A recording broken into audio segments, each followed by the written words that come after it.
This is progress. The last time I tried to start streaming, I had my my software crash on me. So, welcome to Faith Vocals. My name is Faith, and looks like we're going to go ahead and get this stream rolling.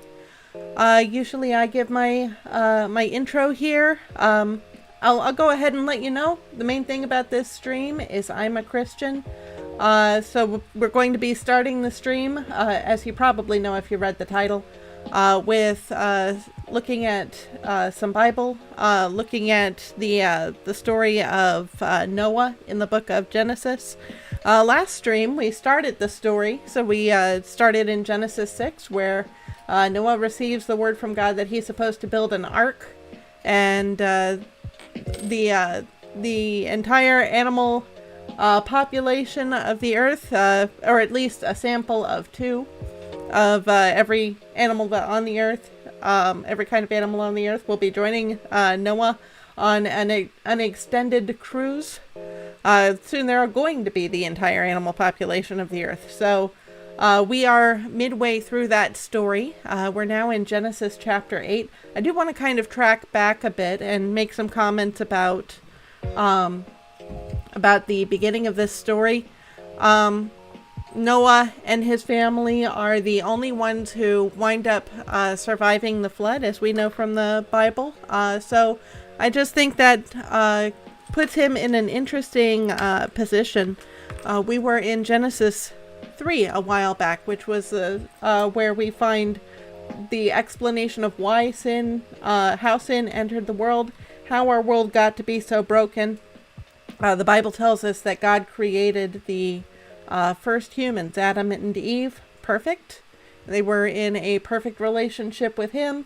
However, they chose to do what he had told them not to do, which was to eat from the fruit of knowledge of good and evil in the Garden of Eden. So go back to my previous stream VODs if you want to hear more details about that, or if you want to ask questions in chat, then I'll be happy to answer questions, and we'll see where that goes. But the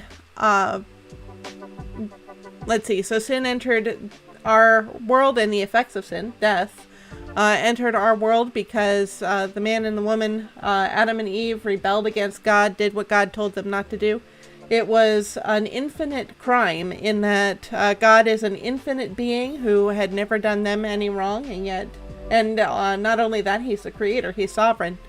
So when he tells them don't do this, then for them to rebel against him is basically them saying we don't like the fact that you're in charge of us. We think the world would be better off without you, and we can't make the world without you, but we can sure pretend it's without you. So we're going to pretend you didn't say that. We're going to go ahead and sin, and that's what any of us does when we do something that God is displeased with, known as sin. So, so in this story, in Genesis chapter 3, Eve was the first one to eat the forbidden fruit. She gave it to her husband, who ate with her. And then God, who is the standard of justice, so he had to address this. He spoke to them and said, what's going on here, basically. God called to the man, said to him, where are you? And then Adam thankfully fessed up, but he blamed his wife for the sin that he committed. She blamed the serpent that the Bible says tempted her to sin. And so God cursed this serpent first. He cursed humanity also because they had willfully rebelled against him. But to the serpent he said, I will put enmity, these footnotes, I will put enmity between you and the woman, and between your offspring and her offspring. He shall bruise your head, and you shall bruise his heel. So here the serpent is the one who started this whole thing by encouraging the man and the woman to rebel against God. The Bible tells us later on that there's more to the serpent than meets the eye. He is actually known as Satan, and is a fallen angel who is in rebellion against God, leads angels and men in rebellion against God. And so God is going to bring justice, as this verse says, against Satan, that fallen angel, against him for inciting us to sin against God, which brought the effects of sin, which is death, which is the suffering that we suffer in our world. That God is going to bring justice against Satan for that, and it's going to come from the offspring of this woman. Eve was the first woman, so she's the mother of all of us, essentially, all of us human beings. Her offspring would bruise, or another word for this, another way to translate this word from Hebrew is crush. He shall crush your head, and you shall crush his heel. So, seems like the son, her offspring, gets the better deal in this case. So, we're looking for this deliverer that that God had given to Adam and Eve, or had promised to Adam and Eve. We haven't quite seen him yet. We have the next chapter, Cain and Abel. This is the sons of Adam and Eve. One of them's probably going to be the offspring that God was talking about, right? Well, as it turns out, Cain got jealous of Abel because God liked Abel's offering of a living animal, a lamb. Abel made a sacrifice of a lamb to God, and or of sheep, of sacrifice from his flock. Cain gave God some of the vegetables that he'd been bringing up out of the ground, and I think God was making a point, saying it takes an innocent being to substitute for your sin. In order to save you from your sin, you need an innocent substitute, a life, to substitute for your sin. So God preferred Abel's offering to Cain's. Cain gets angry, kills Abel, so neither of them is going to be the deliverer. One thing I wanted to mention here I thought was interesting. The Bible never actually says before the time of Cain that murder is wrong. After the Bible of Cain, it makes it very clear. And yet God holds Cain accountable for murdering Abel. So that seems to give me a principle. God has given each of us human beings a conscience. We know, because we're made in God's image. The Bible says that God made Adam and Eve in his image. Every human being carries God's image. We're going to see more about that here in Genesis chapter 9, if we get all the way there. Because we're made in God's image, we have this understanding of right and wrong. God is the standard of right and wrong, and we're made in his image. So we're made to reflect him, to represent him. Therefore, we have some sense of right and wrong, and that's what we know as our conscience.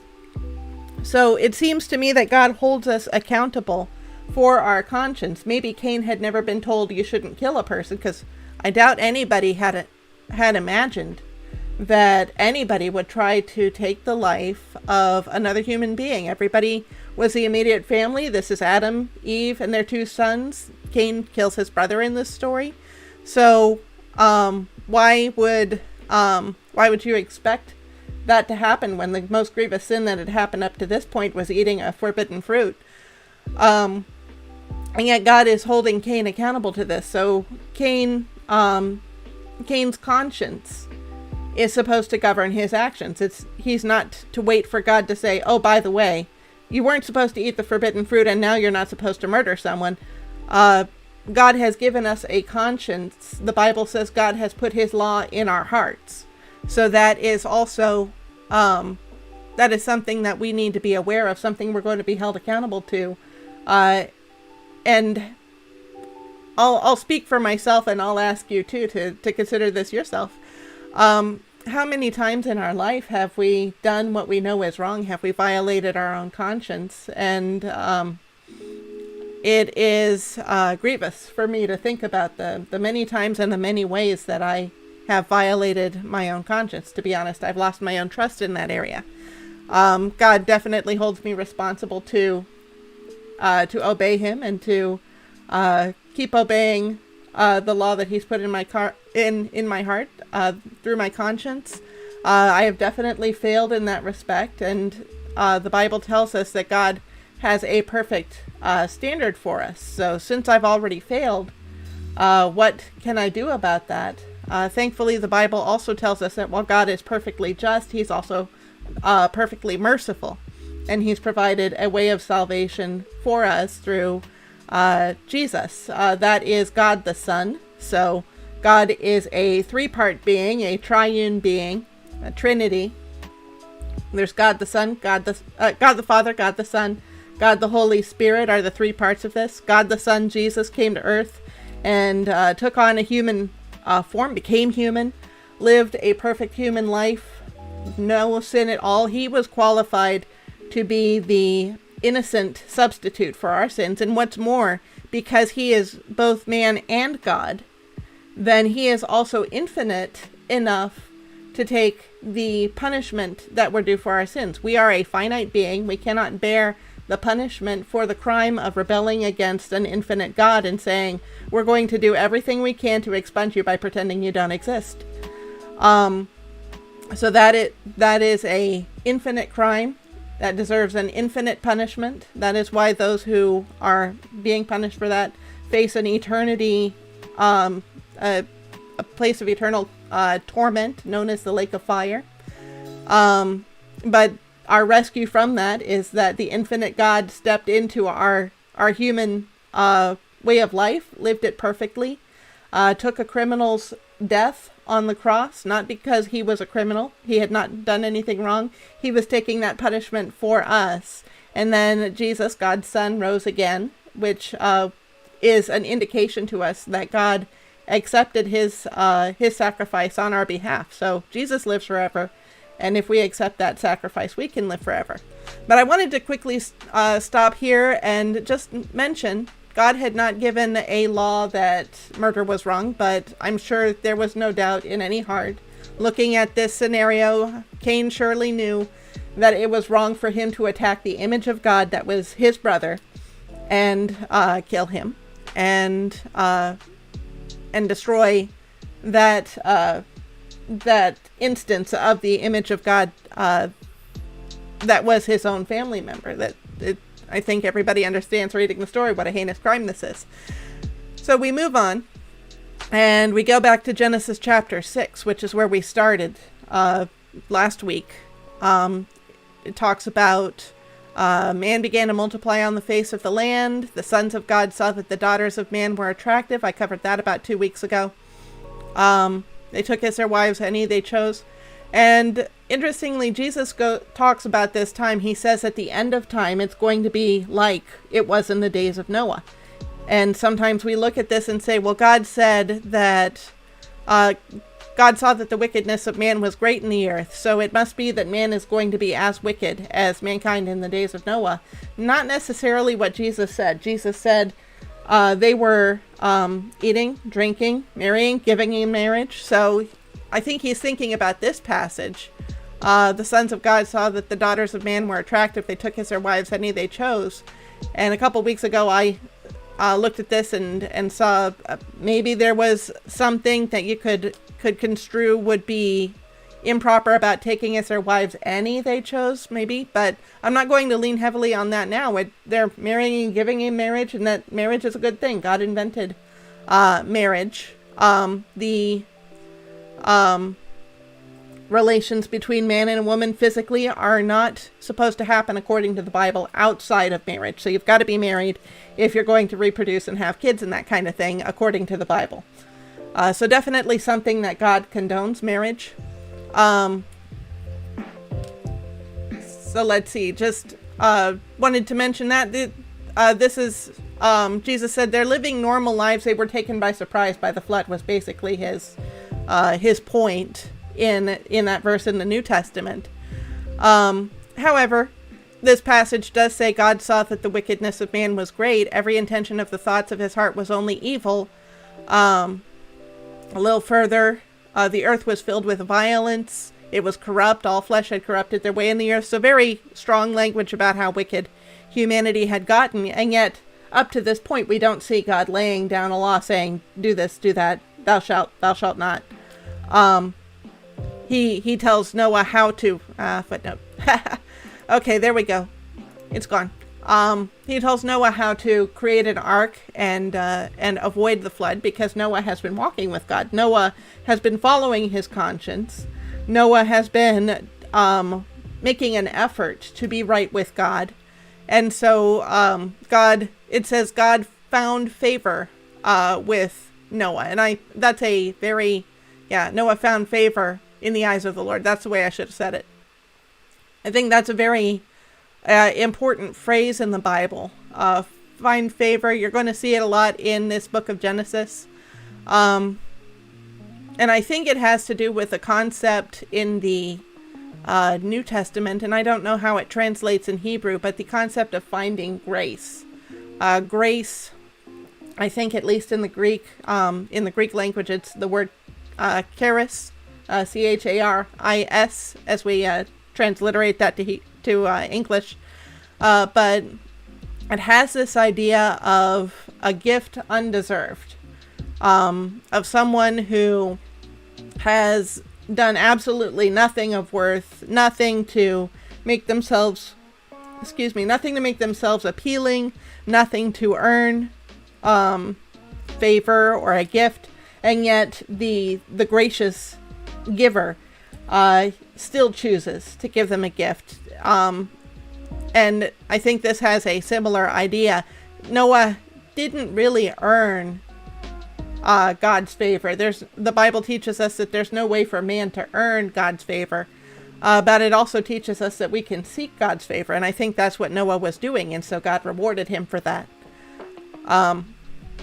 So God told Noah how to make this ark to save his family and to save the land animals and the birds, so that humanity and animals could continue to live.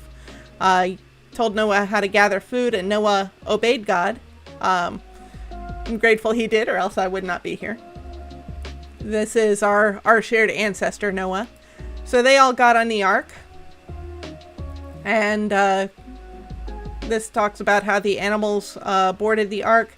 And it says, in the 600th year of Noah's life, in the 2nd month, on the 17th day of the month.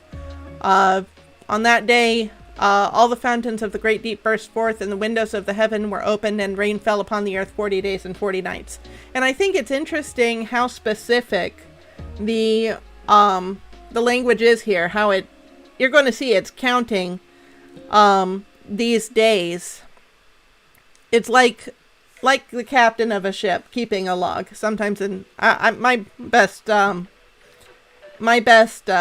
experience with that is through fiction, of course. I always see these captains in fictional stories keeping their log books, and it's kind of the way that you keep track of what's been going on the ship as it's been traveling.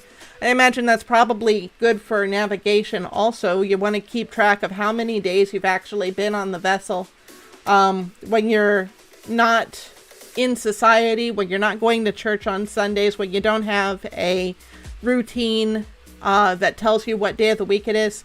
I've heard, like with retirees, this happens a lot. You lose track of the days that have been passing. So I imagine Noah, for his sanity, he's there with his family on the ark, surrounded by all these animals, which are probably noisy and smelly, and of course the animals were not made to be on an ark. They were meant to be wild and roaming. So it's probably a miracle that these animals were able to be contained like this for as long as they were. Noah's probably keeping a log on the ark for his sanity, and who knows, maybe that is a source of information that Moses was able to make use of as he was compiling Genesis through Deuteronomy, the first 5 books of the Bible. Don't know where Noah got his research. It could be that God just told him straight all of the details that he wrote into Genesis through Deuteronomy. But also Moses was raised in Egypt in the royal household. So he might have had access to some ancient documents that would have been important. Egypt, for a long, long time, was a home to the Library of Alexandria, so they definitely had made a point at some point in history of gathering these knowledge references. Could be that Moses had access to them. By the way, how many animals did Moses bring on the ark? Actually, Moses did not bring any animals on the ark, but it's a confusing joke because Moses did have the Ark of the Covenant. So we'll see if I got you or if I totally ruined that joke. So I'm sure if I get any engagement, maybe it'll be to this video in the comments. You let me know. Let's see. So here we are, 600th year of Noah's life. And it's the second month on the 17th day of the month of his life. So we're counting according to his life as the standard for our calendar here. And let's see, we had already kind of passed this last week, so I won't linger here much longer. I just want to keep track of the timing. I think. Oh, and yeah, I think this is the next point. It's describing about how the rain caused the waters to rise, and there were the fountains bursting forth from the earth. That's what I had mentioned before. The waters bore up the ark, and the waters got so high that they covered the mountains 15 cubits deep. So I've mentioned a couple times a cubit is like the length from your elbow to the end of your fingers, probably about 18 inches. So that's about 1.5 feet. So 15 cubits would be 15 feet plus half of 15, 7 or 8 feet. So 15.7, 15.8 would be 22 or 23 feet deep that the water has risen above these mountains. So a pretty good depth. And the waters prevailed on the earth for 150 days. So 150 divided by 30, that would be about 5 months. So we'll go ahead and start the proper start of our stream here. All of the rest of that was just intro. But God remembered Noah and all the beasts and all the livestock that were with him on the ark, and God made a wind blow over the earth, and the waters subsided. So now we're seeing the waters starting to recede. The fountains of the deep and the windows of the heaven were closed. The rains from the heaven was restrained, and the waters receded from the earth continually. At the end of 150 days, the waters had abated. And in the 7th month, on the 17th day of the month, the ark came to rest on the mountains of Ararat. So in Genesis chapter 6, it tells us the ark was like a 3-story structure, a large boat, and it was holding, of course, a sample of every kind of animal. Some kinds, there were 7 pairs, the clean kinds, and I think I mentioned last week, it was interesting to me that they have a concept of clean and unclean for Gentiles like me, Gentile being anyone who's not a Jew. We don't have a standard of clean and unclean. As far as I know, an animal's an animal. An animal is edible or inedible. That is about the distinction. Maybe wild or tame, those kinds of things, domesticated or not. But we don't have this concept of clean or unclean like the Bible does, like the nation of Israel did when God gave them their law. I think in the book of Exodus, it explains which animals are clean, which animals are unclean. We'll learn more about that later on. We'll see a little bit more about that here in Genesis also.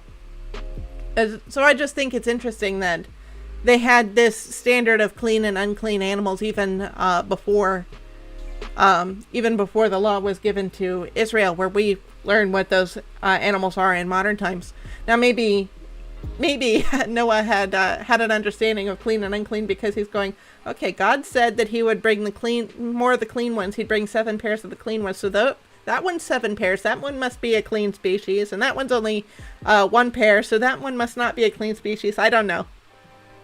Anyway, so we can find out more about what those clean and unclean animals were later on.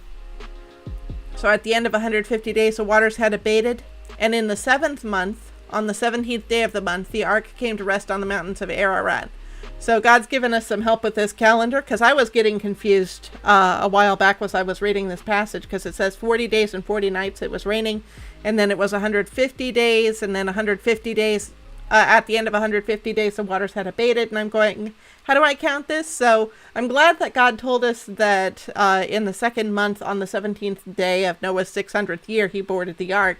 Now we're seeing that exactly 5 months, 150 days, after they boarded the ark comes to rest. And I mentioned that it was a 3-story ark because I'm sure that this structure with all of these animals is probably sitting really low in the water. There's a lot of weight that this great big boat has to bear. So this thing comes to rest on the mountains of Ararat. And then in verse 5, it says, and the waters continued to abate until the 10th month. So now it's been about 2 or 3 months after the ark settles on the mountains of Ararat. In the 10th month, on the first day of the month, the tops of the mountains were seen. So it's been 2 or 3 months since the ark touched the mountains, but you still can't see them. So we're kind of getting a sense of how slowly the waters are receding from the earth. It's been 5 months after the ark lifted off, after it launched, that there's been nothing but water. And then even after it lands, they still can't see where they've landed for until the 10th month. And if they weren't at the top of the tallest mountain, then they may be seeing the peaks over there and not seeing their own peak. So anyway, I'm sure this is just nerve-wracking for Noah and his family, who are probably eager to get back to solid ground. At the end of 40 days, Noah opened the window of the ark that he had made. So it sounds to me like 10th month, it's another month and a half, and finally they are opening the window, trying to figure out when can we get out of here, and sent forth a raven. So Noah sends forth a raven. It went to and fro until the waters were dried up from the earth. So I don't know anything about the flight patterns of birds. I do know a little bit about pigeons, and that'll be relevant in a bit. But it seems like Noah's not getting a lot of information from this raven. So then he sent forth a dove from him to see if the waters had subsided from the face of the ground. So pigeons are a kind of dove. And from what I understand, pigeons, especially like homing pigeons, they're known for coming back to their nest. They've got a home that they keep coming back to. And that's why they're really popular city pets. Kind of city farming. People will raise pigeons in cities because if the pigeons go off flying, they always come back to their nest, to their eggs. So they don't tend to get lost. This raven was apparently more of a wanderer. Noah sends out this dove to see if the waters had subsided from the face of the ground. But in Genesis 8:9 it says, but the dove found no place to set her foot, and she returned to him to the ark, for the waters were still on the face of the whole earth. So the peaks of the mountains are not enough. She's coming back to the ark. That's home to her. So he put out his hand and took her and brought her into the ark with him. So that's nice that he brought her back. He waited another 7 days, and again he sent forth the dove out of the ark. And the dove came back to him in the evening, and behold, in her mouth was a freshly plucked olive leaf. So something's growing out there. So no one knew that the waters had subsided from the earth. So it's been 10 months, 11 months now that they've been waiting in the ark, almost a year. So this plant is probably not wood that was uprooted during the flood. That would have dried out. I don't know what the salinity content of the water would have been around that time, but there wouldn't be life in a plant this close to a year after the flood. So it seems like a growing plant, olive leaf. So that would be encouraging. It's a food-bearing plant somewhere out there. There's an olive leaf. I'm remembering the story of The Little Prince. It's a classic story. You probably were assigned to read it in school, and how this little prince was talking to this man who had crashed in a desert, and was a recurring theme is how a place is more beautiful. Say, for instance, the desert was more beautiful because he knew there had to be a well out there somewhere. So that was an interesting way of thinking for this character, and I wonder if that changed their opinion of the water at all, to know that there's this olive tree somewhere that will eventually bear fruit, and maybe they would be able to eat from it sometime if they ever got out of the boat. So Noah knew that the waters had subsided from the earth. And he waited another 7 days and sent forth the dove, and she did not return to him anymore. She found someplace better than that ark. So that's encouraging. Someplace better than the ark, I guess, if you weren't too attached to that dove. In the 601st year, in the first month, the first day of the month, so Noah is 1 year old now. 601 years old now. The waters were dried from off the earth. And Noah removed the covering of the ark and looked, and behold, the face of the ground was dry. So he's kind of trusting that, okay, we're not going to get swamped by the waters. There's no big waves that are going to crash up over this rock. When I was younger, we lived in the Azores archipelago for a while. My family did, and it's this cluster of islands, kind of 2/3 of the way between New York and Portugal. It belongs to Portugal. And on our island, we were pretty safe. The winds could get pretty stiff, though, pretty rowdy on a regular basis. Every winter, you were kind of walking slantways as you're going to and from wherever you're walking to. And there was this little bunch of rocks off the edge of the island. We lived on a military base, and there was this big rock off the shore of the island. I'm not sure if you can see my hand in the frame, but there was this rock, and the people on the military base called that AWOL rock. And if you're not familiar with military terminology, AWOL is the letters that start the words absent without leave. And the joke was that was the only place that you could go on the island and be absent without leave, and it was okay. Any other place, if you were absent without leave, if you had not gotten permission to take a vacation, then you were in trouble. But if you went to that rock and you were absent without leave, well, that was fine, because when the winds really kicked up, the waves would just completely swamp that rock. You would not see the rock underneath all of the white foam that was the waves that were. It would have washed you off the rocks. If you were going to be absent without leave, you were allowed to be there, because you wouldn't be there for long, probably. So they probably had to keep whatever covering. In Genesis 6, it tells Noah was told to pitch the ark with pitch inside and out. And I once saw a lady give a monologue. She was acting the role of Noah's wife, and she was going, why would you pitch it inside? I understand the outside because you want to keep the water from coming in, but why would you need to pitch all that pitch inside? Wouldn't it be extra work? Wouldn't that be more trouble? But then all those animals inside. Pitch is this viscous, oily kind of substance that makes a good covering. It's a substance that goes between the rocks and the sand and the aggregate that makes up asphalt. So it's this really solid substance, but without all that aggregate, then apparently it's a good covering and would have kept the water out, like resin. So the anything that the animals did would have been easier to clean up. So that would have been nice. That was the point that I saw during this performance. But now it's getting to the point where Noah and his family don't have to worry about being swamped with waves over these mountains if the weather turns bad or something. So they take the covering off of the ark and looked, and behold, the face of the ground was dry. In the second month, so they still stay in this ark for the second month, on the 27th day of the month, for 3 more months, basically. They're still in the ark. Maybe they realize the ground may be dry, but it's still sodden or not fit for farming. So they're still waiting for the earth to be ready. There may not be grass for any of the critters.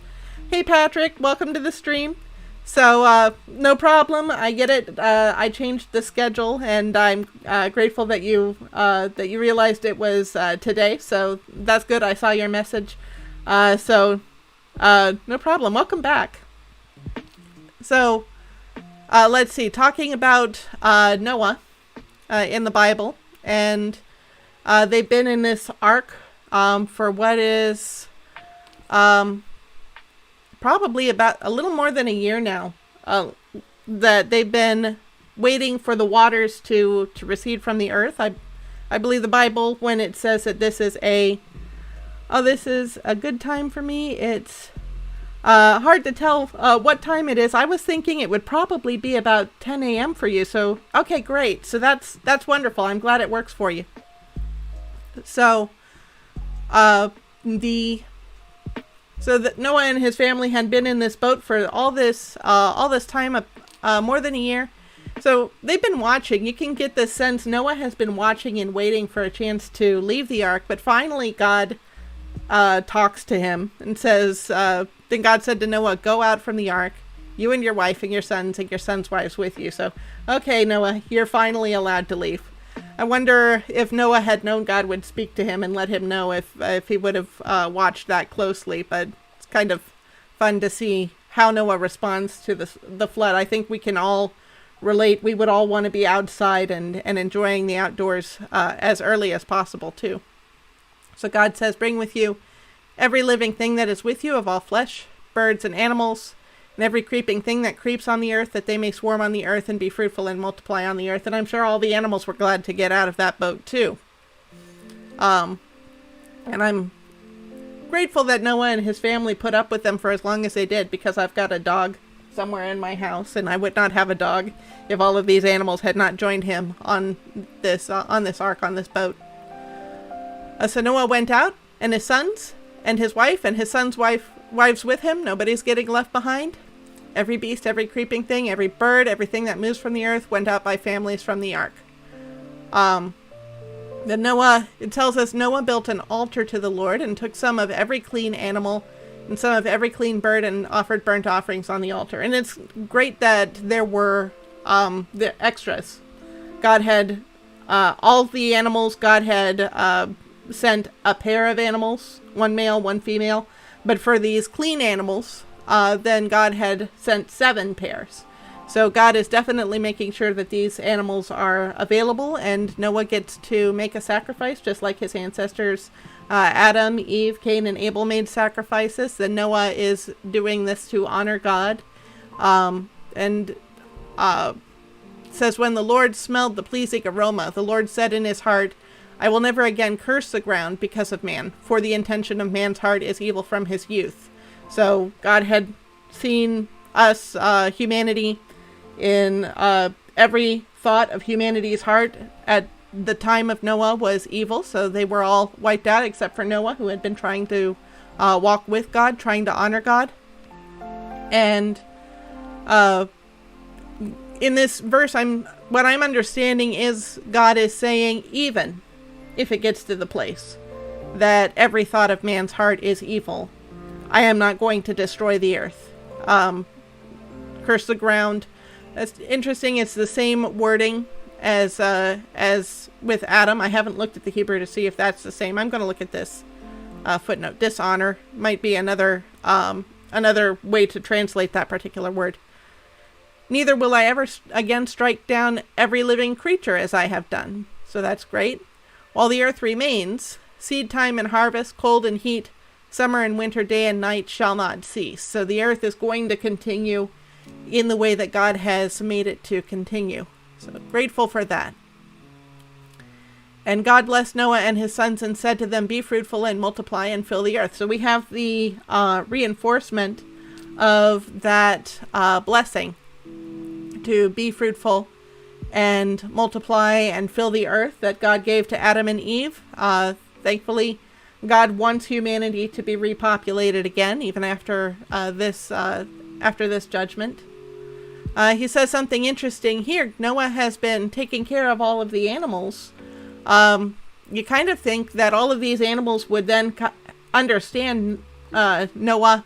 I hope I said Noah. I may have said Moses earlier, like I've been getting them mixed up. But Noah and his family is probably would have seemed like good caretakers to the animals. He probably would have had a lot of trust from these animals since they'd been fed by Noah and his family throughout this year on the ark. And yet this verse tells us, the fear of you and the dread of you shall be upon every beast of the earth, and upon every bird of the heavens, upon everything that creeps on the ground, and all the fish of the sea. Into your hand they are delivered. And I think we recognize anytime an animal looks at us, it's kind of wary if it's a wild animal, and doesn't tend to stick around long unless it has some special reason to be sticking around, but usually they run off, which is good, because if they're a predator, we don't want them getting the idea they can have their way with us. So maybe this was God's way of protecting this little family of 8 human beings that was on the earth and surrounded by all of these animals, a good number of which would have been predators. Every moving thing that lives shall be food for you. As I gave you the green plants, I give you everything. So for the first time, we're seeing that God is allowing mankind to eat meat. So I think as a Christian, this tells me that there's nothing improper about eating meat. God has given us the animals for that purpose. I definitely don't hold it against anyone if they have their own reasons for not eating meat.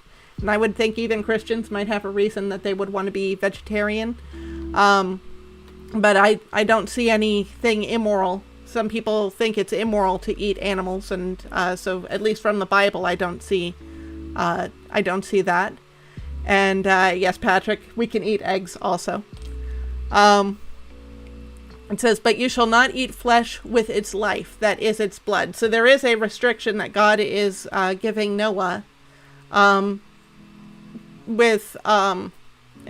a lot of us are not butchers. We don't know how animals get prepared, but my understanding is that the blood gets drained from an animal before we eat it, and this is a biblical reason for that. God telling Noah, this is how you prepare an animal, because, tell you what, we're going to get to the because in a bit. And for your lifeblood. So as for you, you're a living being too. What happens to you? And for your lifeblood, I will require a reckoning. From every beast, I will require it, and from man. From his fellow man, I will require a reckoning for the life of man. So animals don't get to eat us, not according to, I mean, if they attack us, if they do eat us, then that's between them and God. But God is saying he will judge even the animals for consuming a human being. And certainly he judges humans for murder, that kind of thing. Why?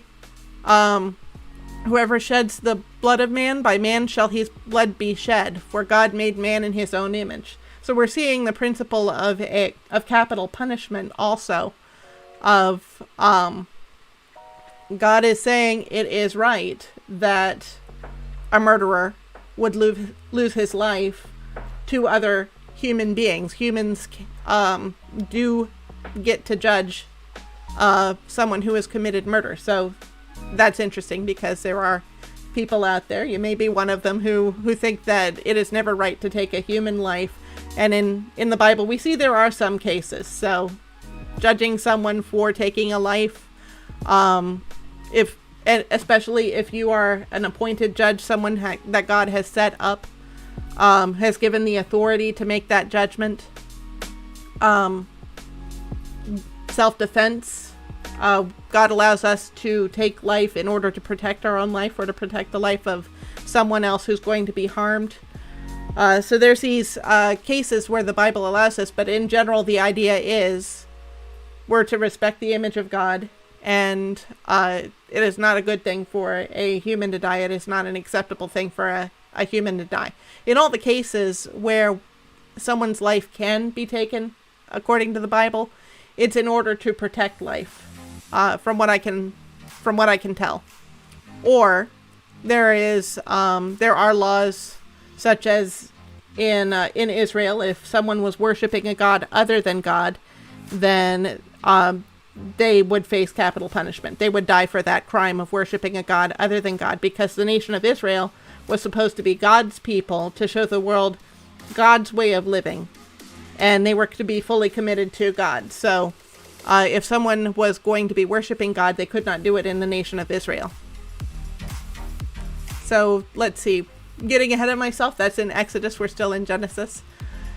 God says, and you, be fruitful and multiply, increase greatly on the earth and multiply it in it. So that's very important to God at this point. I'm just going to check that. Okay, you, the entire family.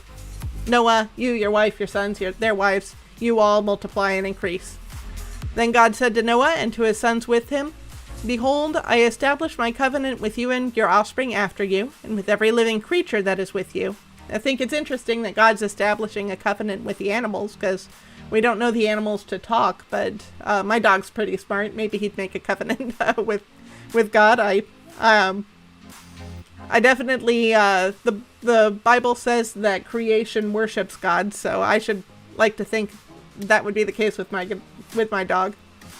With every living creature that is with you, the birds, the livestock, and every beast of the earth with you, as many as came out of the ark, it is for every beast of the earth. I establish my covenant with you, that never again shall all flesh be cut off by the waters of the flood.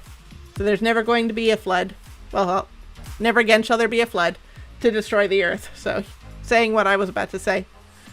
And God said, this is the sign of the covenant that I make between me and you and every living creature that is with you for all future generations. This is a way that God is going to remind humanity and animals that he is serious about not destroying the world through a flood again. I have set my bow in the cloud, and it shall be a sign of the covenant between me and the earth. When I bring clouds over the earth and the bow is seen in the clouds, I will remember my covenant that is between me and you and every living creature of all flesh, and the waters shall never again become a flood to destroy all flesh. When the bow is in the clouds, I will see it, and remember the everlasting covenant between God and every living creature of all flesh that is on the earth. So I think this is interesting. It kind of implies to me that water works differently now than it did then, because we understand physically when light hits a cloud droplet, a water droplet in a cloud, it hits at a certain angle, it refracts in the water droplet, and that spread out light is what we see as the rainbow, reflecting against the water in the clouds and then reaching our eyes over a distance. Apparently it didn't do that before. So that's my interpretation. I think that could be speculative, so take that with a grain of salt, but that's the way I understand how this works. God said to Noah, this is the sign of the covenant that I have established between me and all flesh that is on the earth. So we're going to cover the next story just a little bit. There's a short story about Noah and his family, because here we've got Noah. The Bible only says that Noah was the one who walked with God. God allowed Noah's family to come on the ark too, which is great. But definitely it's highlighting Noah. Noah was the one who walked with God. And Noah was the one who found favor in God's sight. Noah is the reason that his family got to go on the ark. Noah is the reason that there is any humanity left, that we exist today. Noah is our ancestor, and thankfully he was an ancestor who walked with God to survive the flood. So the question, I think, is he the descendant that God promised to Adam and Eve who would save humanity in the future? So is he the one that God said would deliver humanity? So this story answers that question for us. It says, the sons of Noah who went forth from the ark were Shem, Ham, and Japheth. Ham was the father of Canaan. So Canaan becomes a very important name in the next 4 books of the Bible. I think not so much in Genesis, but Moses was the author of Genesis, Exodus, Leviticus, Numbers, Deuteronomy. So all those books. So is calling out Canaan here because that was an important word in Moses' time. He's giving the people of his time an explanation about something that would have been important to them. Canaan apparently comes from Ham. These were the 3 sons of Noah, and from these the people of the whole earth were dispersed. They were our ancestors. Noah began to be a man of the soil, and he planted a vineyard. So Noah has to make food for his family, and he does that the way that Adam did, the way that Cain did. He starts a farm, starts a vineyard. He drank of the wine and became drunk and lay uncovered in his tent. So drinking too much does take away your judgment. He's there in what he believes to be a private place.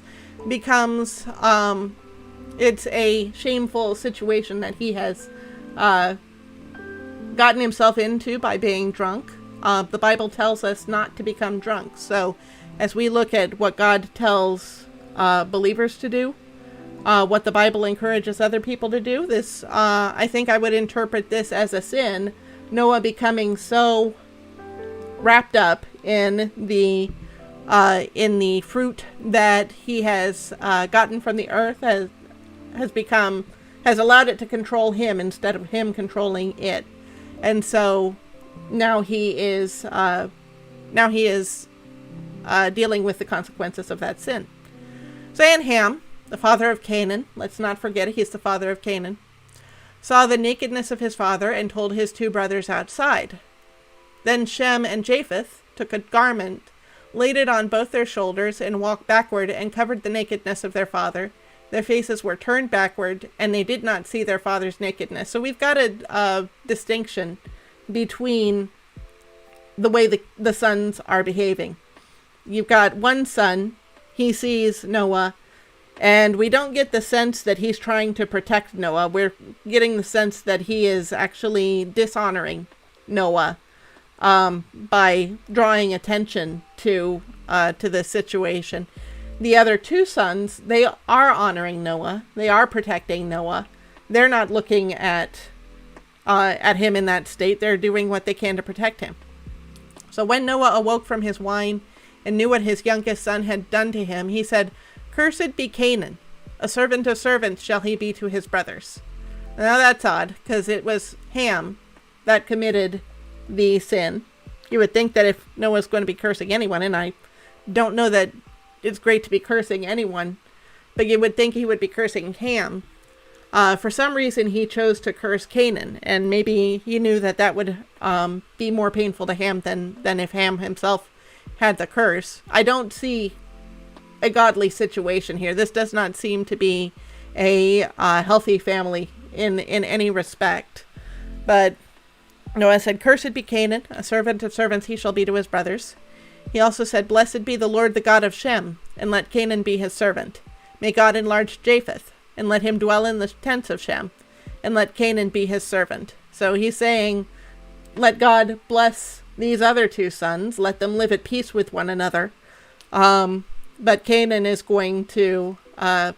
not going to be blessed. If he lives with them at all, he's going to be in a lower position. I just want to check on the Hebrew word for servant, see if it's the same one. I think Ebed, yes. So like a slave. He's saying that Canaan would be the slave of his brothers. So after the flood, Noah lived 350 years. All of the days of Noah were 950 years, and he died. People lived a lot longer back then because, as far as I understand it, they had fewer mutations in their bloodline. We're carrying around a lot of disease and damage in our bloodlines, so we don't get to live that long.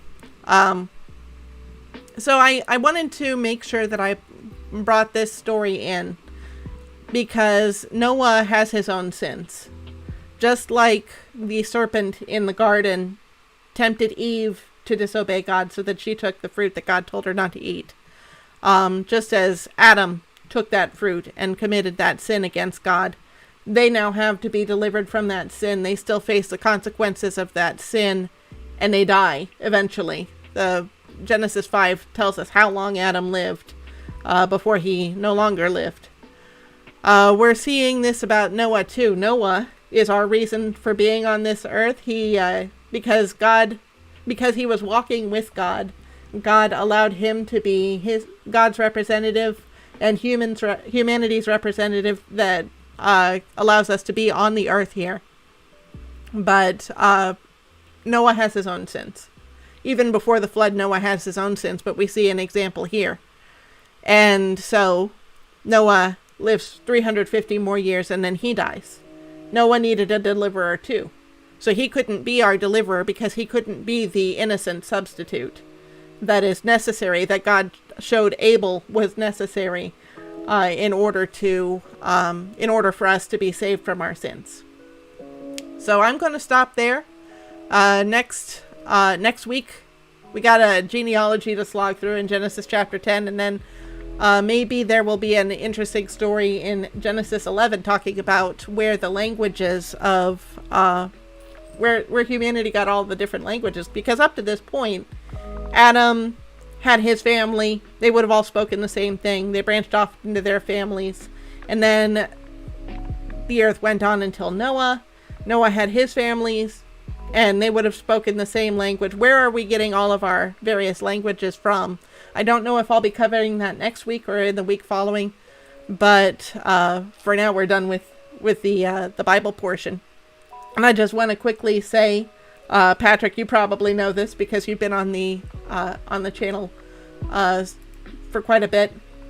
I just want to quickly say that the reason I bring up the Bible passages and talk about them, I'm not trying to present myself as a teacher or an expert.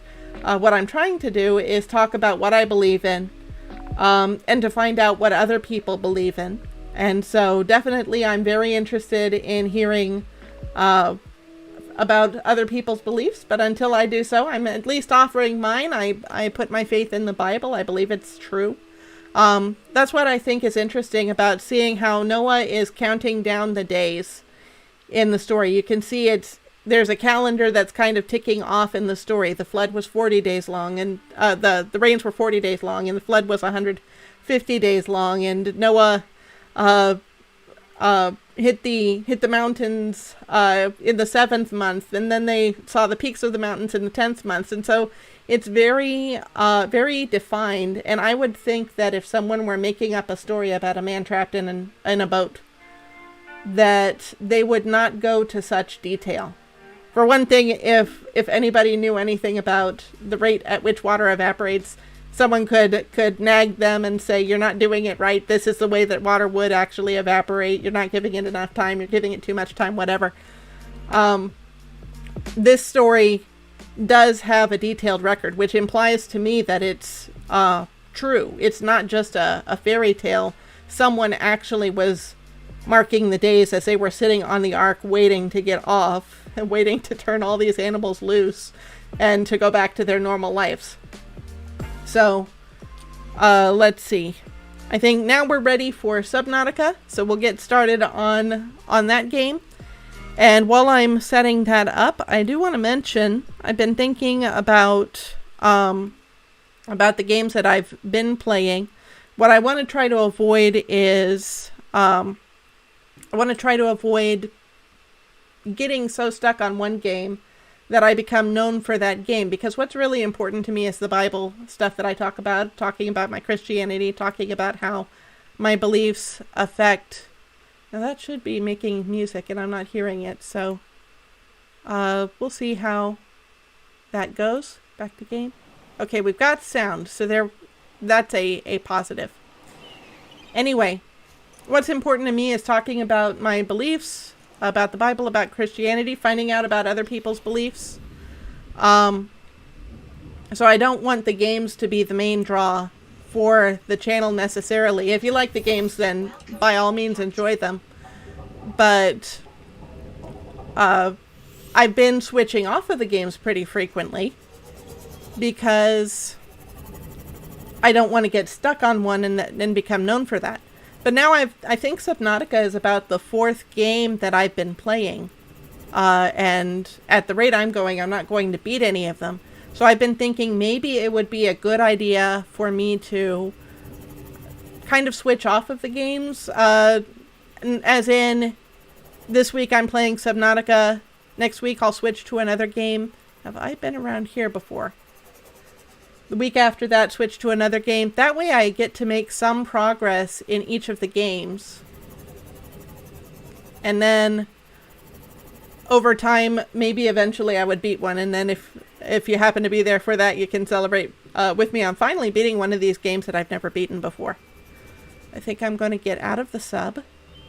And I was wondering how much...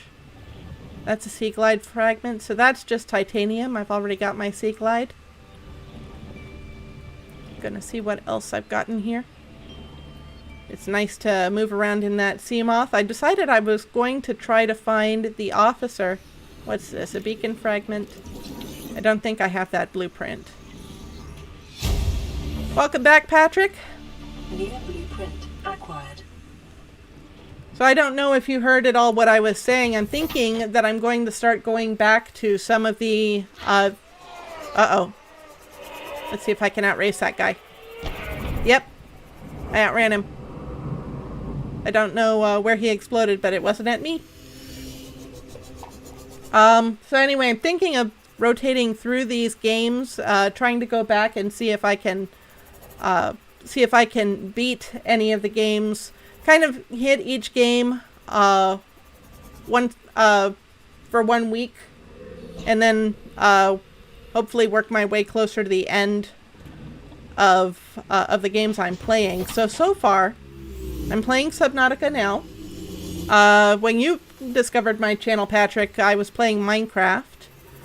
And then I've also played some of my time at Portia and Raft. So if you have an opinion about which game I should play next week, then definitely I'd be interested to hear it. So this is a different biome. I'm looking for that beacon, and it's 300 meters down, so I doubt that I'm going to be taking the Sea Moth down there. This submarine can only go about 200 meters. There's some salt. I think I'm going to try to get some salt. I might be able to swim the rest of the distance, but the oxygen level is going to be... Did I make a rebreather helmet? I've got a radiation helmet. I don't have a rebreather helmet. Do I have a blueprint? Rebreather. I need a wiring kit and fiber mesh, so maybe that's what I'll focus on next, since it looks like we're going deeper. This is a spooky looking area.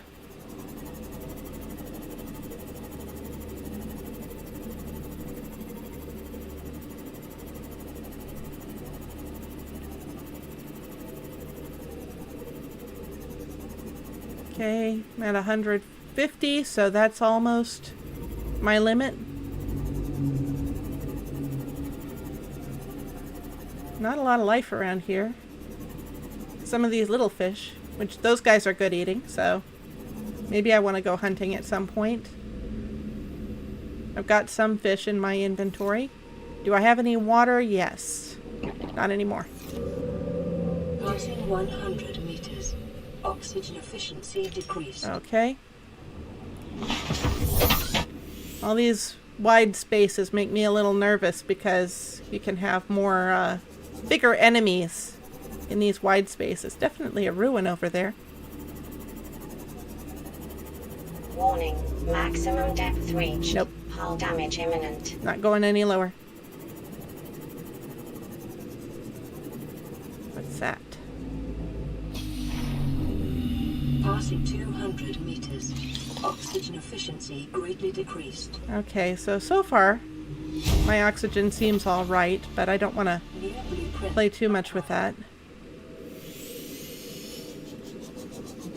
So this piece of the ship broke off. It looks like Officer Keene definitely went a lot further than this. That's an interesting part. Warning, maximum depth reached. Hull damage imminent. I do have my repair device. What's this? Thermal plant fragment.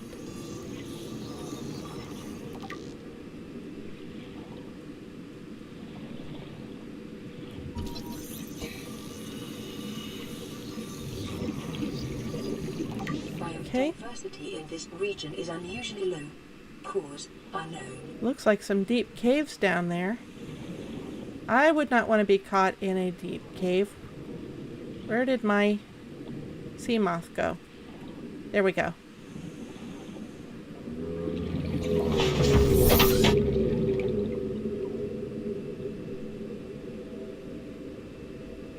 I kind of think Officer Keene might have wound up under there.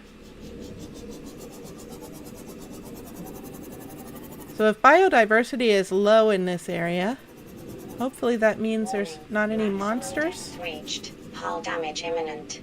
Hopefully it doesn't mean there's one big monster. What's this? Not seeing anything there. Got some more prawn arms. And that looks like a radio maybe. Acquired. Okay, so I've got a prawn arm, whatever that does. Got a thermal plant. New blueprint acquired. Which makes me wonder if that's a source of electricity.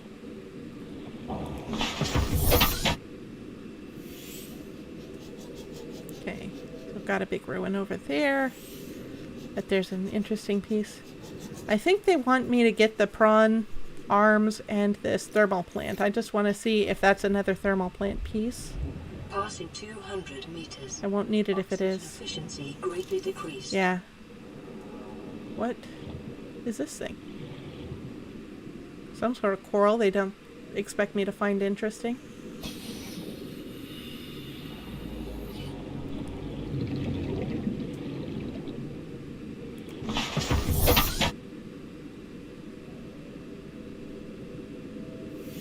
Okay, so that's the end of the ruin area here. Warning, maximum depth reached. Hull damage imminent. I'm gonna have to do a lot of repairs on this sub when I get done.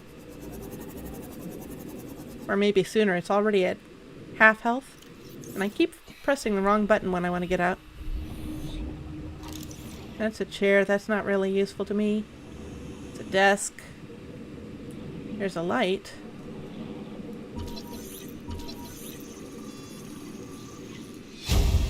That might be useful. New blueprint acquired. Moon pole fragment.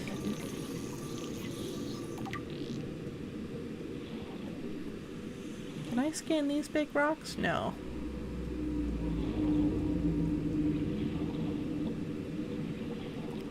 So I've got half of my air here. Don't want to get too far away from my sub.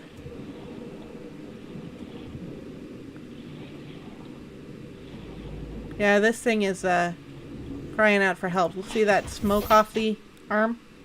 So I'm going to make sure that I have my repair kit. Repair tool. Come on. I don't want that there. Now, what did I want? I want my scanner. There we go. Time for repairs. Passing 200 meters. Oxygen efficiency greatly decreased. Okay, so that should be fixed. Warning, maximum depth Ah. reached. Hull damage imminent. I'm such a bad driver. This ship will never be fixed because I'm going to break it as soon as I get it fixed. Okay. All I'm hearing are the reef backs, so that's kind of encouraging. Already got that. So I think I'll start thinking about getting into a ruin.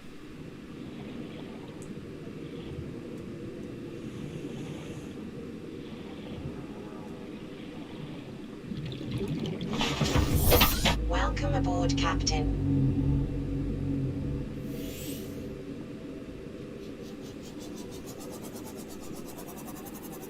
So I see a door there. Looks like maybe one I'd have to cut through. Or maybe not. It might be functional. Can't even get through. It says locked. And it's not saying it's the cutting kind of door either. I only have 15 power on this flashlight. So I will not be exploring at night. But it's good for finding gaps. No signal. Light stick fragment. Do I already have that? No. Okay. That might be helpful.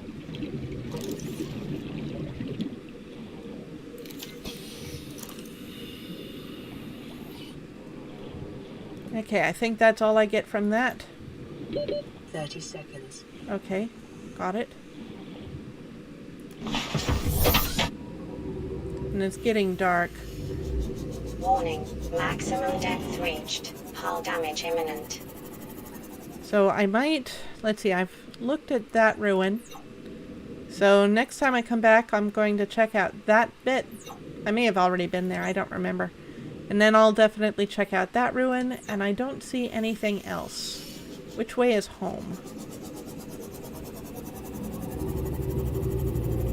That way is home.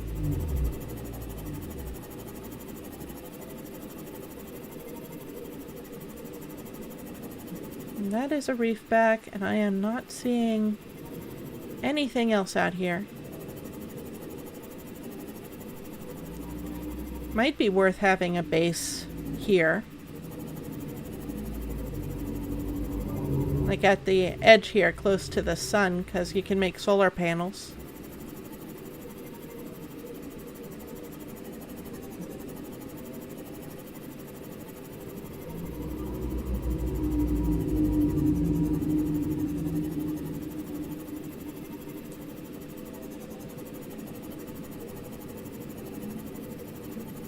Lots of quartz there. You can't get through these big quartzes, except I've got prawn arms, so I don't know if those do me any good now, but I might understand why they're giving them to me now.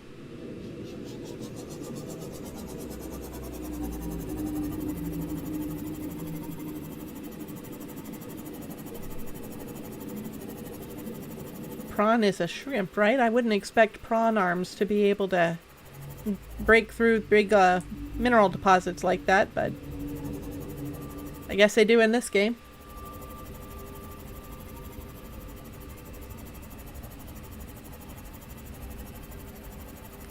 And this is more of a terrain I'm familiar with. I haven't really explored this area during this run of the game.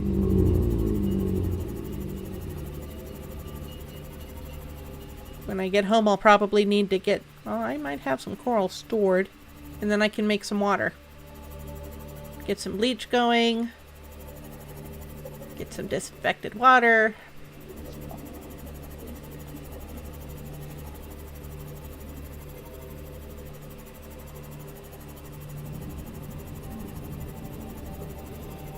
And while I'm in the neighborhood, I should think about getting my equipment for batteries, because my flashlight definitely needs batteries. I do know it is possible to get a battery recharger in the game, and I'm thinking this is about the time I should be aiming to get one. So hopefully I find one in those ruins.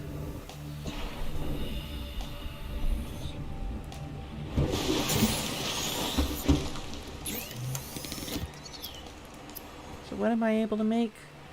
Just my knife. And that rebreather is a goal.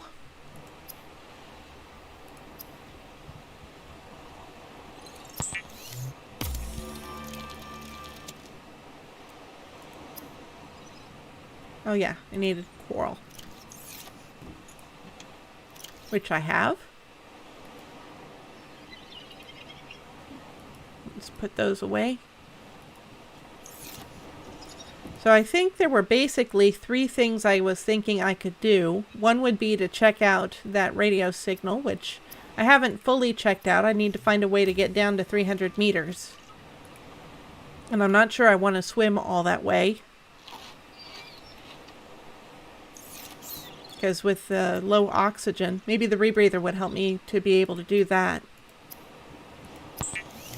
But then there's that island that blasted our rescue ride. That would be worth checking out. Let's see, have I got any copper? I've got gold. I do not have copper. I've got plenty of salt. I don't need any more salt.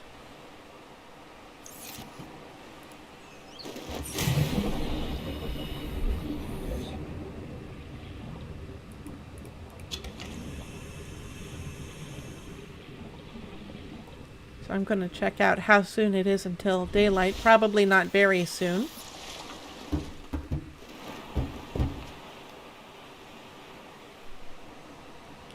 So that I was thinking about checking out that location whenever I can reach it. That direction is where the island was that blasted our rescue ride. We can still explore that a bit. But also, our ship is lying there, a smoldering waste, and it's making the water in this area all radioactive, which is why I'm wearing a radiation suit. So I can't really dive very deep if I'm going in that direction. Fortunately, Officer Keene decided to go in that direction.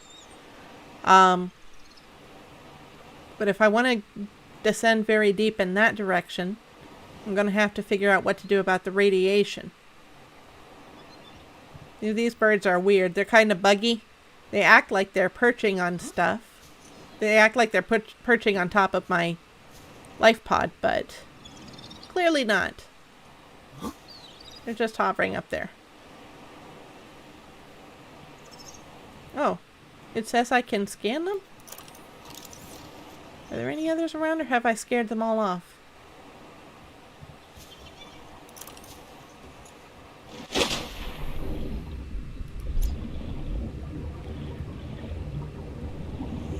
So I'm going to look for some copper, maybe. Have I checked out that box? Probably. I don't see anything in there.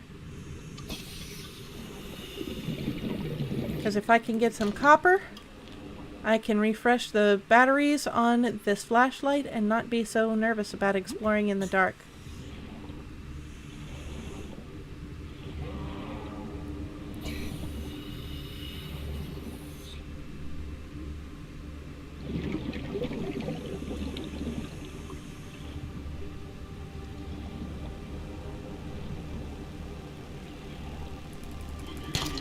Okay, copper. So I believe that is enough to refresh my my flashlight. That is home. That is the Sea Moth. Doing good. What? Oh, let me not check my tablet while I'm over by the gasopod over there. I was wondering if I still need to get my yeah, I need to get my Ultra Glide fins too, so I can swim a little faster. Electronics, battery. Okay. And I was wondering, definitely I can replace the battery on this thing. I desperately need it. There we go. And then I should have another battery someplace, I thought. Maybe I've already used it. But my question is, if I can make another battery, can I replace another one that's nearly dead on my supplies?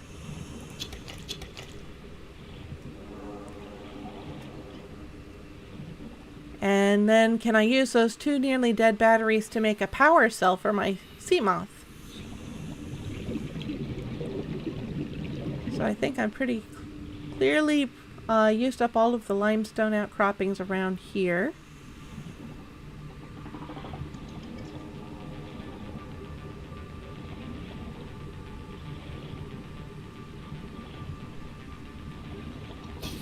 And this is not a friendly place to swim around, but if it's got any limestone, then I'll hang out.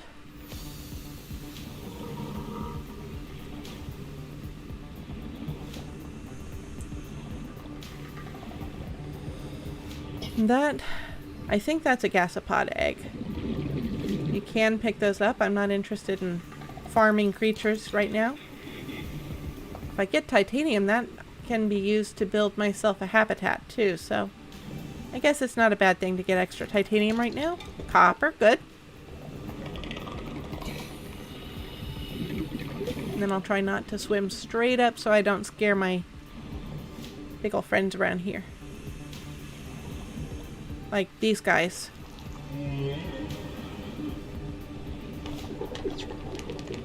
This is why we can't be friends.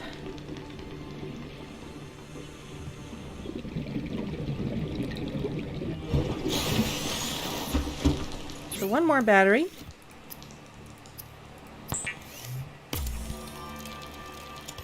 And which of my supplies needs it most? Charge is 100, 96, 57, 88. So it looks like the scanner is getting the reef charge. There we go. And in order to get the power... Oh, I got it. Is it going to be fully charged? It is! Good. I know how to recycle batteries now. Okay. So that can... let's see. Sea Glide needs is a 71. So, okay.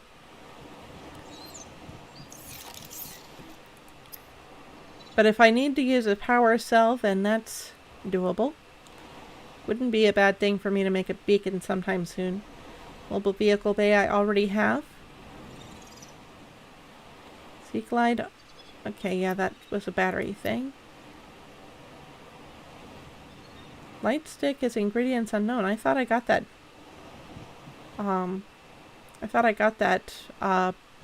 Blueprint, so I'll have to check in on that.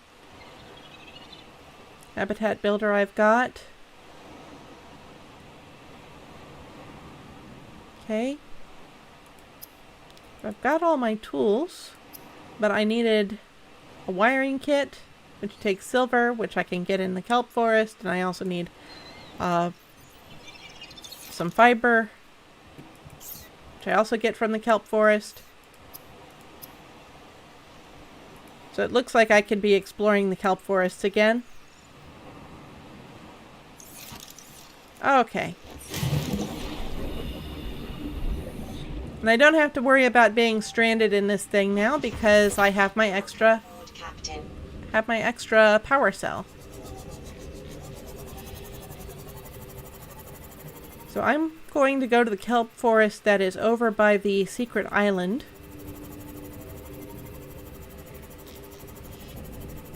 Because that, if you can believe it, those clouds are an island. Spoiler. If you were here in the past couple weeks, or if you saw one of the VODs, that's not a spoiler actually, but if not, spoiler. Okay. So I've got some creep vine. I'm just going to leave the ship here, and I'm going to swim back to my life pod. Already thirsty.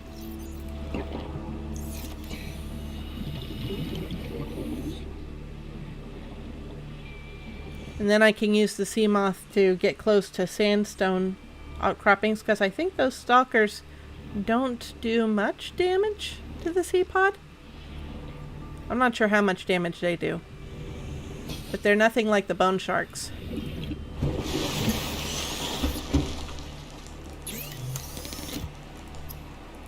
Can I get fiber mesh? Yes.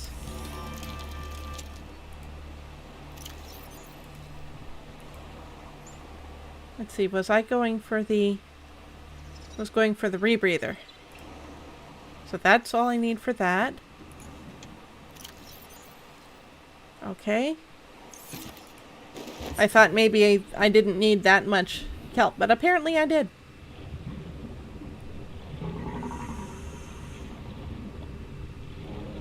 Takes 2 kelp to make some fiber mesh.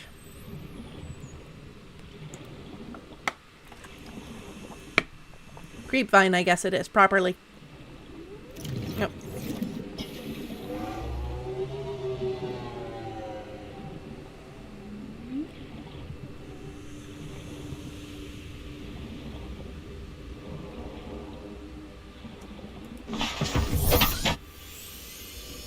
Okay, time to look for some sandstone outcroppings, and we're going to get closer to that island. That's limestone, but I can use the titanium.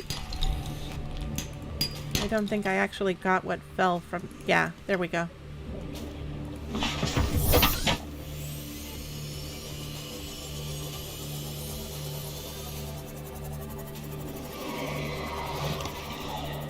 Yeah, you eat that guy over there. Don't eat me.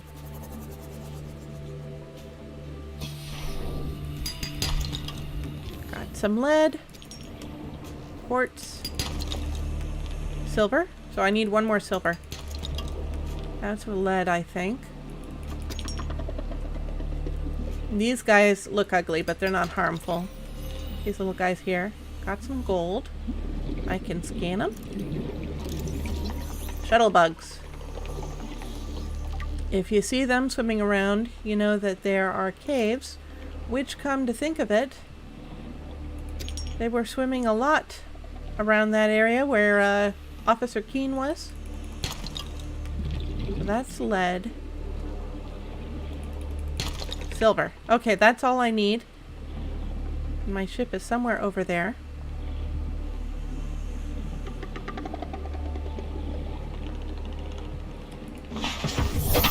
It's kind of nice that I don't have to get all the way to the surface to get a breath of air. I heard a stalker. I don't know if it hit me or if I just hit that swarm.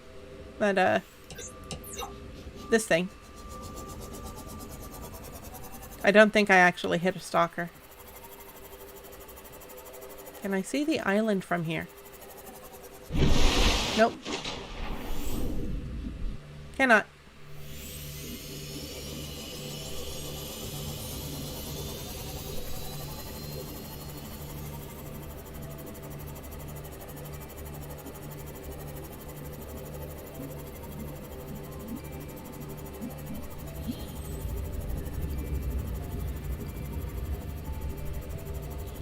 And I'm back here. So there's a thermal vent over there. That is the obvious place I should use my thermal plant. Assuming I have the blueprints for that. I think I do.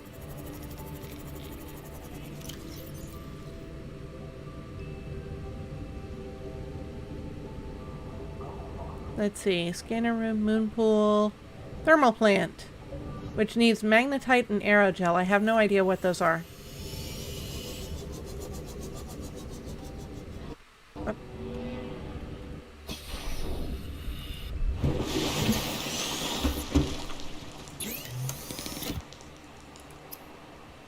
Got a wiring kit, okay.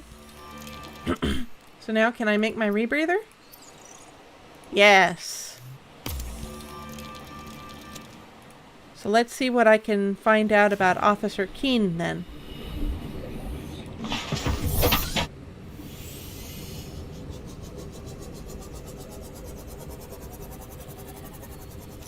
And how much titanium do I have?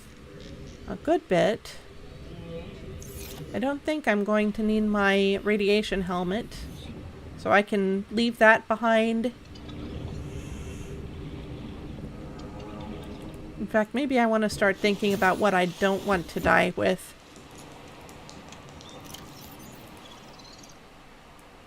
I don't have any titanium here.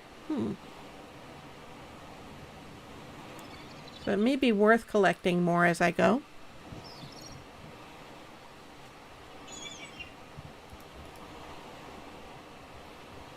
I don't think I want gold. The quartz might be valuable. And I'm going to make some bleach. Well, I'm just going to make some water.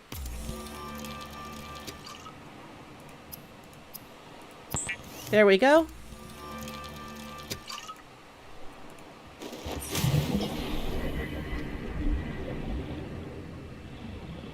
There's my sub.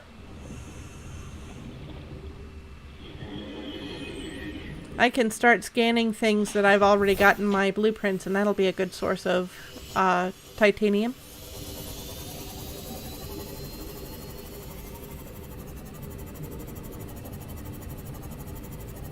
Oh.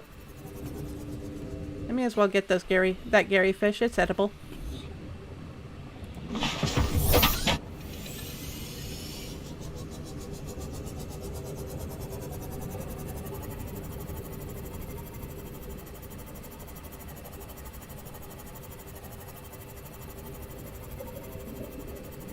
Okay, got a bit of a ravine here. Let me see if there's anything worth scanning here.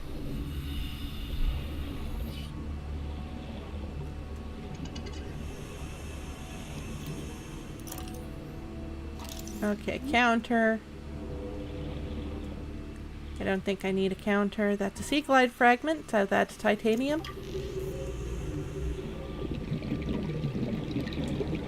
And I think that is all.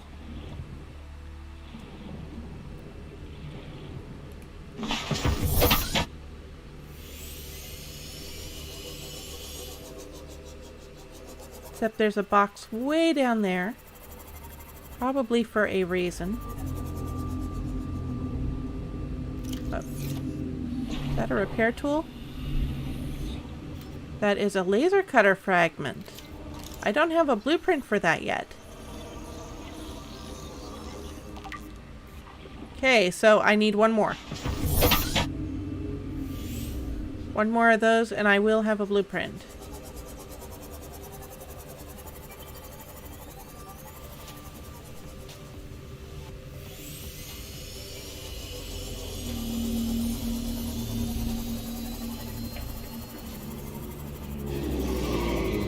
Something's found me. Okay, but it doesn't look like it's trying to eat me. Smart stalker. And there's my last one.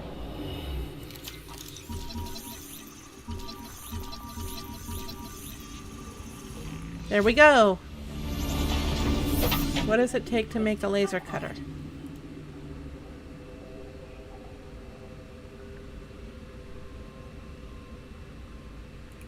It takes diamond. It takes cave sulfur. Well, I know where I can find some caves. And it's getting dark in this area again, but I've got a fully loaded flashlight now.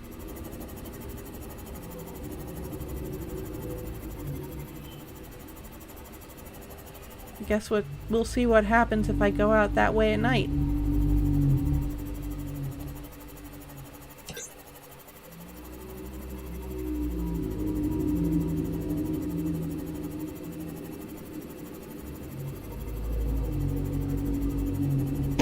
Oh, what happens is I run into things.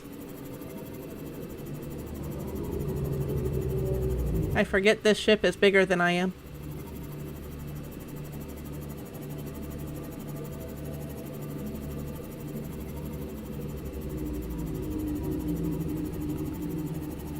Okay.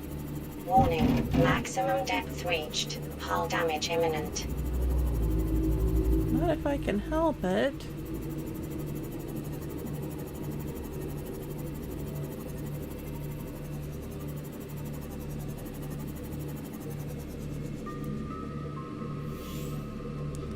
I think I'm right over Officer Keen's location. I don't know where the ruin is in relation to here. There it is.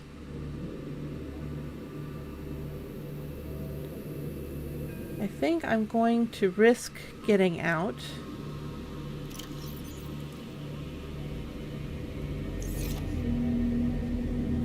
Just let me... It would be good if I had cooked something to eat on the way here, but oh well.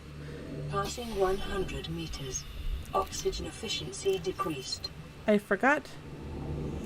Oh, I stored my rebreather. Well, that's not going to work.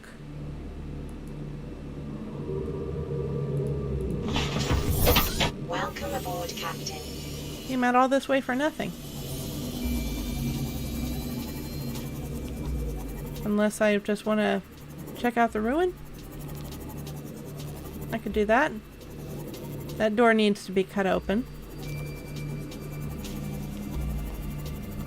Is that another prawn suit arm?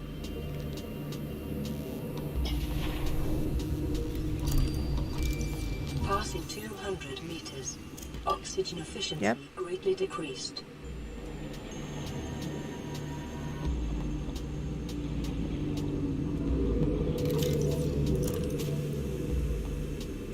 Okay, so there's a tunnel here that probably goes nowhere. Yeah. There's some... Looks like there's some room on the other end, but I'm not sure that's going to be significant.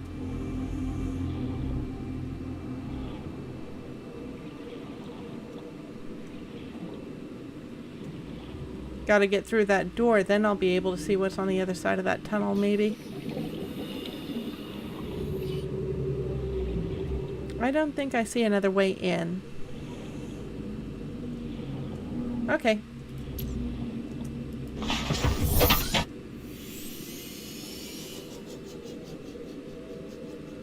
So I've thoroughly explored that area. I'm looking for my life pod. There it is.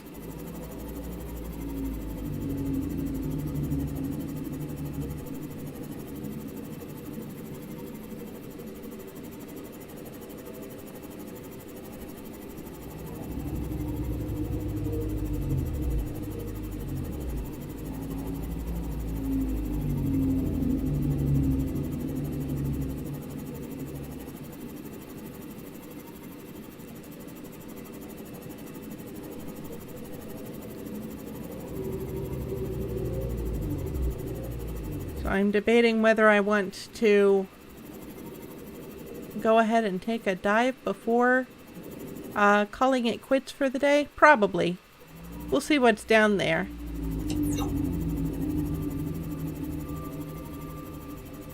Is it still night? This section of the ocean is brighter than that cave area.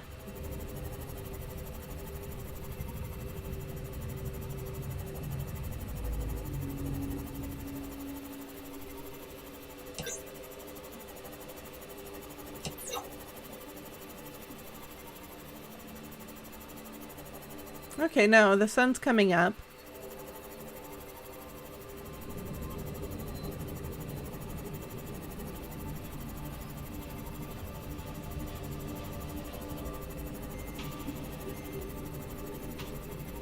Can I thread this gap? Yep.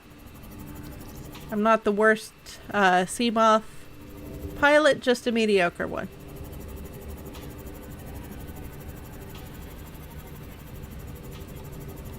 So I'll get in here, I'll get my proper helmet.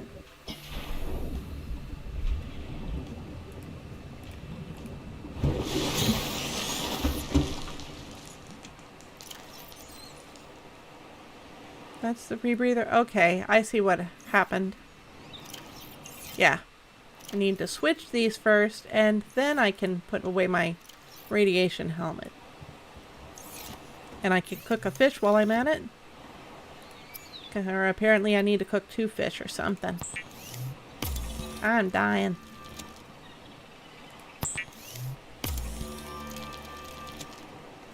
Let's try that. I think I want to get that last fish I have, the hoverfish.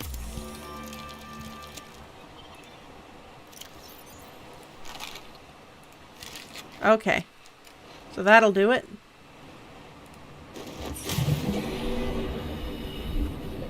I have my rebreather. For real?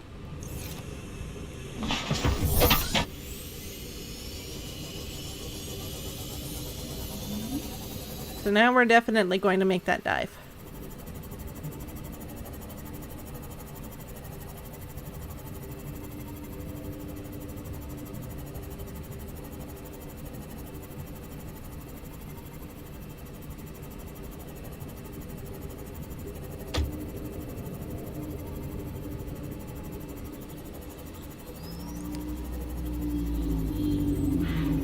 Starting to get familiar with this area, and if there's a cave fish, there is cave sulfur.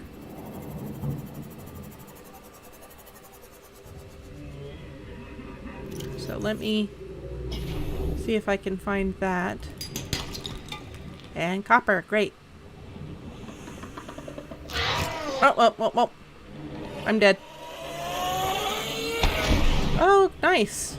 I am not dead. I wouldn't have been dead, I would have been hurt. But if I could get that cave sulfur, then I can make a laser cutter if I ever find diamond.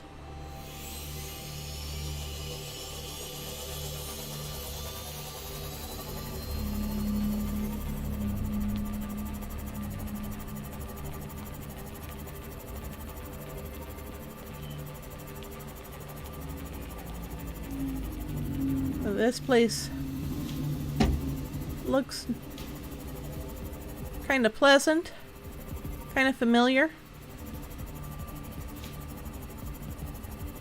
as opposed to that low biodiversity area.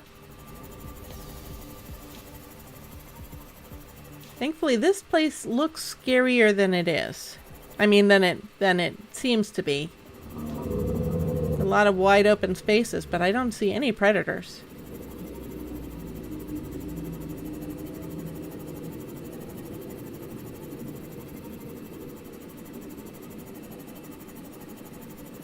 The biggest issue is the depth.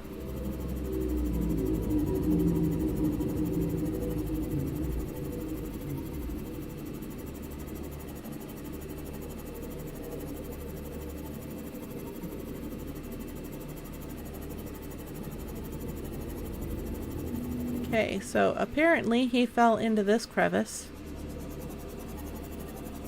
And just kept falling, I guess. Down in a cave now. And this is as far as I can go. Reached. Hull damage imminent. So is there anything worth knowing about in this region? I think I saw an outcropping.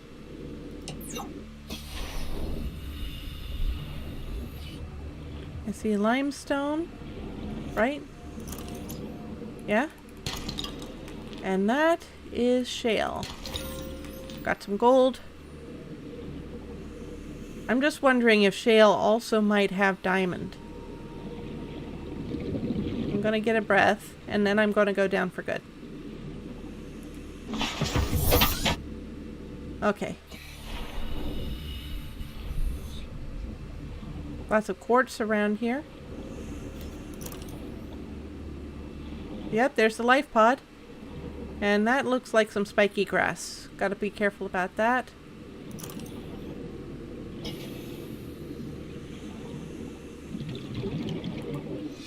PDA. So Officer Keen's voice log. PDA data. What's this? Lithium? Have I seen anything that needs lithium yet?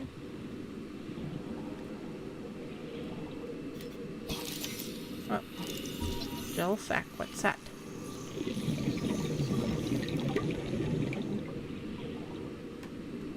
Let's get the exploration done. Another PDA. Signal location uploaded to PDA. Oh. Anything else in here? Integrating new PDA data. Don't see anything, so... Okay, I'm out.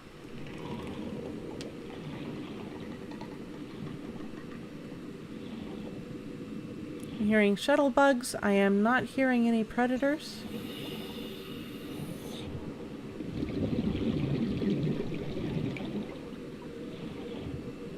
Success. So, what is on these PDAs?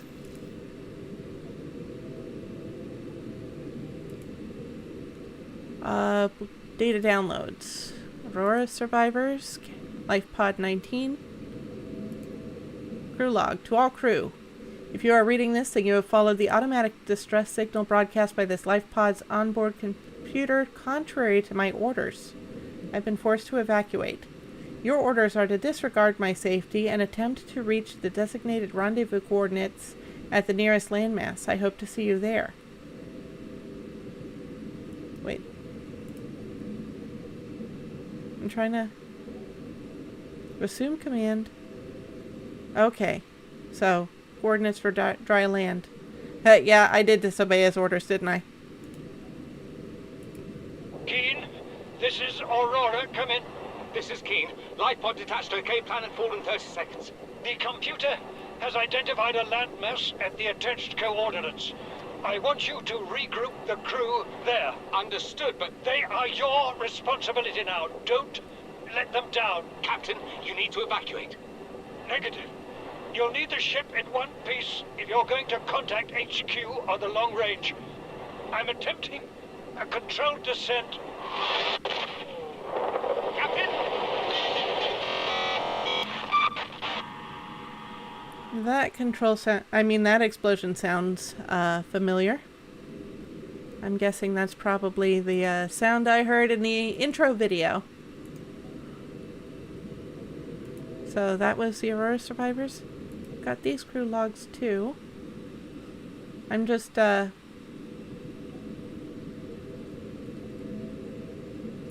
Ozzy's log. okay. It's the day of the crash. I don't know what the heck is happening. I'm scared and I'm not going outside. There are shadows in the water under the hatch, but I can't tell if they're rocks or aliens. And there's weird-looking caves nearby. The Aurora was carrying everything needed to build the phase gate. Mobile vehicle bays, bioreactors, propulsion cannons. It had a cinema. There was a zero-G gym. My cafe.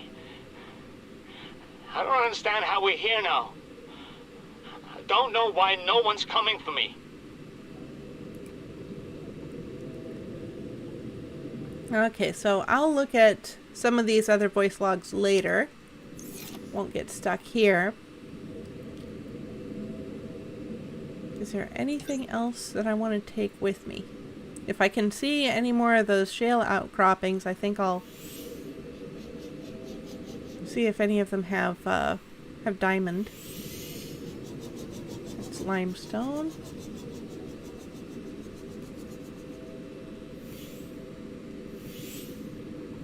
Oh, there's one.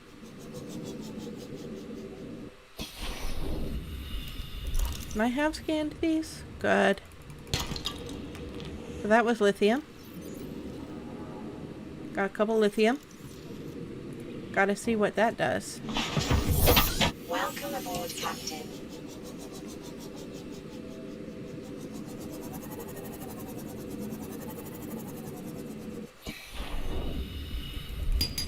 Remember that materials you gather are the property of the All-Terra Corporation.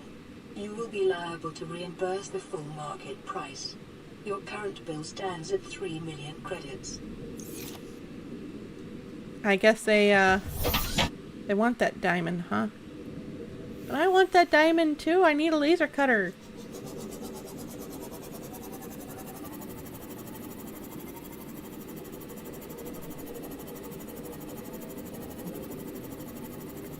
So, I wonder if I've got enough yet for that laser cutter. I need a battery. I need another diamond. Okay, so I don't have enough yet.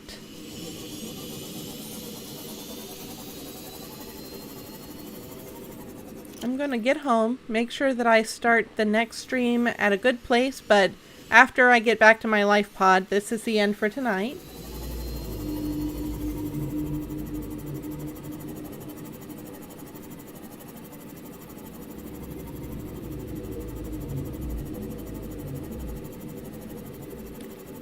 So I'm seeing my life pod shape here, and then there's something red in the middle of it, which makes me wonder if that's the life pod, but I would think at 700 meters I should be too far away from it, because I'm still on the other side of this red grass stuff.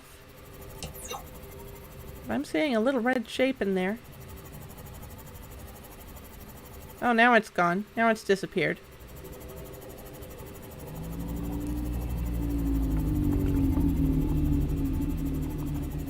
I think I've heard that sometimes these games will use different sets of art for different distances. So you look at, say, the rocks on these. Yeah, you see how the detail popped into focus suddenly. So I wonder if the shape for a far distance from the life pod, yep, that's the red thing, except what I saw was much smaller. I wonder if that's showing up at a farther distance than it's supposed to.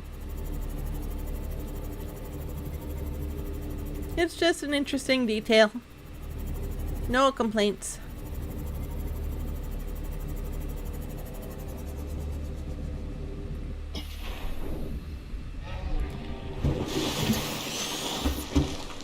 Okay, so I'm back home. I've got... Do I need water? Yeah.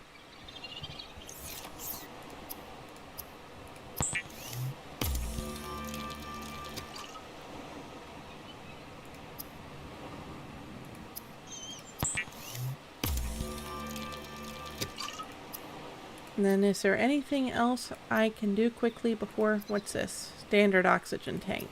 No, thank you. I could make a beacon. May as well. That can be useful if I find anything interesting I want to get back to.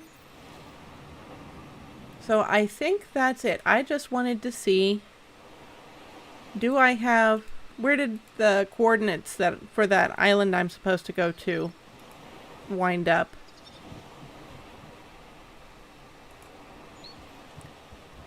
A time capsule, by the way. Did I ever see this one? Depth module, okay.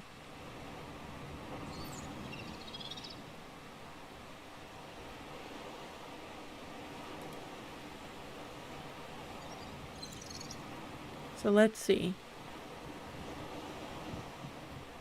Rendezvous coordinates corrupted. Okay. Well, no wonder I disobeyed him. Okay. So, done. I'll be back next week, Friday at 8 p.m. Eastern Time in the U.S. And I'm letting you know now that I'm planning on taking a break on October the 15th. So that is going to be a Friday. I need that Friday. I've got prior plans for that Friday, so I will be taking that Friday off. But we've got quite a bit of time until then. So I believe next Friday is October the 1st. I'll see you then. Let me make sure that I save this. I'm kind of paranoid that someday I'm going to close and not save and lose everything. So there we go. God bless you and play kind.